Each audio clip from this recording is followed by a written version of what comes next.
British கொலம்பியாவில் உள்ள 90% அதிகமான மக்கள் பயனடையும் வகையில் வரி குறைக்கப்படும் என்று புதிய ஜனநாயக கட்சியின் தலைவர் டேவிட் எபி வாக்குறுதி அளித்துள்ளார்.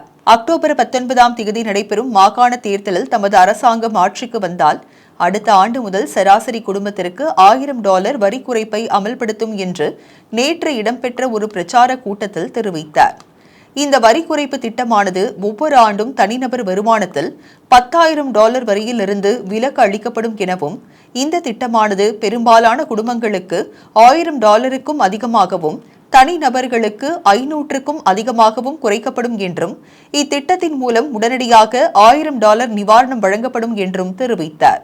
பிரிட்டிஷ் கொலம்பியாவின் கிறிஸ்டினா ஏரியின் பகுதியில் கட்டுப்பாடற்ற காட்டுத்தீயின் அச்சுறுத்தல் காரணமாக மக்களிடையே விடுக்கப்பட்டிருந்த எச்சரிக்கை மற்றும் வெளியேற்ற உத்தரவுகளும் ரத்து செய்யப்பட்டதாக பிராந்திய மாவட்டம் தெரிவித்தது. கிறிஸ்டினா ஏரியில் உள்ள பிரவுன் சாலை, கேட்லின் சாலை மற்றும் கென்சிங்டன் பிளேஸ் ஆகிய இடங்களுக்கு அருகில் அமைந்துள்ள 42 வாழ்விடங்கள் வெளியேற்றப்பட்டதாகவும், இருப்பினும் அந்த குடியிருப்பாளர்களில் சிலருக்கு வெளியேற்ற உத்தரவு ரத்து செய்யப்பட்டதாகவும் தெரிவித்துள்ளது. நெடுஞ்சாலை 3 தீ விபத்து காரணமாக சிறிது நேரம் மூடப்பட்டு மாற்று போக்குவரத்திற்காக ஒற்றை பாதை மீண்டும் திறக்கப்பட்டது என்று மாகாண போக்குவரத்து அமைச்சு தெரிவித்தது. கிறிஸ்டினா ஏரியில் உள்ள பிரவுன் சாலை, கேட்லின் சாலை மற்றும் கென்ஸ்டின் பிளேஸ் ஆகிய இடங்களுக்கு அருகில் அமைந்துள்ள 42 வாழ்விடங்கள் வெளியேற்றப்பட்டதாகவும், இருப்பினும் அந்த குடியிருப்பாளர்களில் சிலருக்கு வெளியேற்ற உத்தரவு ரத்து செய்யப்பட்டதாகவும் தெரிவித்துள்ளது.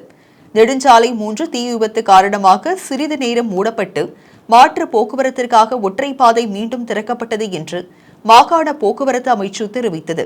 கிறிஸ்டினா ஏரி கிராண்ட் ஃபோக்ஸ் பிசிக்கு கிழக்கே 21 கிலோமீட்டர் தொலைவில் அமைந்துள்ளது.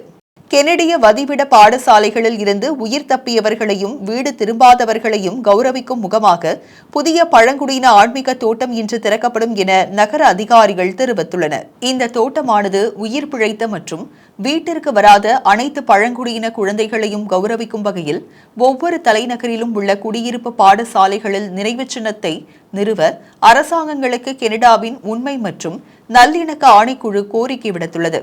டொரண்டோ மற்றும் அதன் சுற்றுப்புற பகுதிகளில் உள்ளவர்கள் இந்த ஆன்மீக தோட்டத்திற்கு வருபவர்கள் வதிவிட பாடசாலைகளில் இருந்து தப்பியவர்களின் அதிர்ச்சியூட்டும் சம்பவங்கள் மட்டும் இன்றி பழங்குடியின மக்களின் கலாச்சாரம் மற்றும் வரலாறு பற்றியும் அறிந்து கொள்ள முடியும் என்று ஃபோர்ட் ஆல்பனி ஃபர்ஸ்ட் நேஷன் உறுப்பினரும் வதிவிட பாடசாலையில் இருந்து தப்பியவருமான ஆண்ட்ரூ வெஸ்லி தெரிவித்தார். சிட்டி ஹால் முன் நாதன் பிலிப்ஸ் சதுக்கத்தின் தென்மேற்கே மூலையில் சுண்ணாம்பு கல்லால் பெரிய ஆமை வடிவில் சிற்பமாக வடிவமைக்கப்பட்டுள்ளது. கல்கரியின் தென்கிழக்கே பகுதியில் நேற்று காலை 2 பேர் உயிரிழந்தது தொடர்பாக காவல்துறை விசாரணை மேற்கொண்டு வருகின்றனர். 68 ஸ்ட்ரீட் எஸ்சி மற்றும் மெமோரியல் டிரைவிற்கு அருகில் உள்ள பென்ஸ்வுட் NTSCயில் உள்ள ஒரு வீட்டில் இந்த சம்பவம் இடம்பெற்றுள்ளது.